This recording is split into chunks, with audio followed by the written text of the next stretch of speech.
Mr. Speaker, Konyufta, Mr. Prime Minister Kurdi, dear ministers, dear leaders of political parties, dear mayors, members of parliament, excellencies, ambassadors, distinguished guests, ladies and gentlemen. We have gathered here today to honor the millions of innocent lives lost in a darkness that engulfed humanity. Every January 27th beckons us not only to reflect, but also to learn, and more importantly, to come together and stand against hatred, intolerance, and discrimination.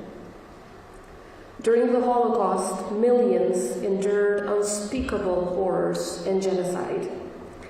Fear and terror weren't just abstract concepts. They were a daily, tangible reality. Every ticking second could have spelled the end, and every moment with loved ones might have been the last. The dark stains of oppression and hatred very rapidly expanded across Europe. Yet, amidst the despair, the human spirit proved its resilience, demonstrating a strength that refuses to surrender to oppression and hate. Faced with the specter of danger, our nation embodied a remarkable courage, choosing solidarity in the face of indifference and choosing action instead of idleness.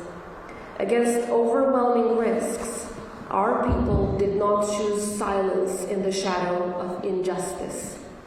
Their homes, their hearts, became shelters for those fleeing the horrors of Nazi persecution. This was not just an act of bravery. It was a profound moral choice, rooted in the conviction that every life, no matter how different, holds the same immeasurable value. This is the very essence of Besa, a promise of honor and protection.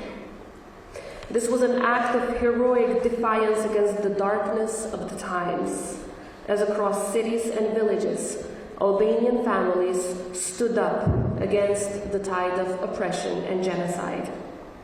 They didn't see strangers, they saw fellow human beings in need. These episodes of courage and humanity aren't merely pages in our history. They are the reflections of the soul of a nation, the soul of our nation. They teach us a very powerful lesson, that even in the darkest of times, there exists a glimmer of kindness, a beacon that guides us towards hope and redemption.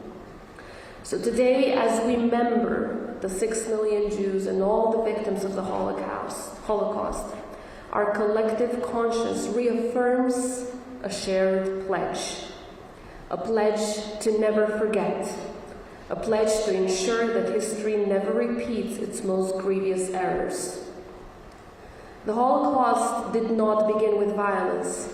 It began with words, with hate-filled rhetoric that sought to dehumanize and to divide.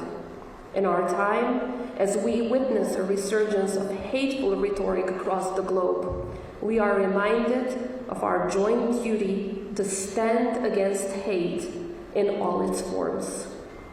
In the words of Anne Frank, a young girl whose belief in the kindness of people transcended borders and oceans, how wonderful it is that nobody need wait a single moment before starting to improve the world. So it is up to us, everyone present and beyond, to improve the world, to build bridges of understanding and empathy, and to commit ourselves to building a world that is anchored in justice, peace, and harmony. A world where hatred, intolerance, and discrimination find no refuge in people's hearts. Today, let us acknowledge a fundamental truth. In a world that grows ever more connected, Our strength lies in our capability to preserve unity and identify a sense of shared purpose. In pursuit of this noble endeavor, our commitment to fostering closer ties between Kosovo and Israel, between the people of Kosovo and the people of Israel, remains unwavering. As we have been determined then, we are so determined now. On this note, allow me to take a moment to extend my heartfelt thanks for the work that Ambassador Ziv and all of the institutions of Israel are doing